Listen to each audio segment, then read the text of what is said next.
You are only grazing the tip of the needle on the skin while the needle is coming towards you.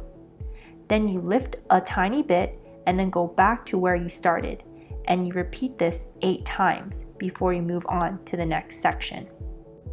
Another medium to use for practicing is plastic wrap. That is wrapped tightly over something. This also helps you analyze your pressure.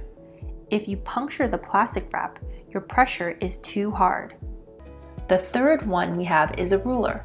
Ruler will help us take measurements of the eyebrows. We also have a one-time use pen to dot or mark any markings you will like on the face.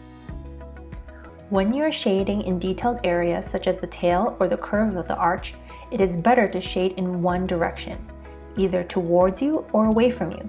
Make sure your needle is grazing the skin at a 90-degree angle to the skin.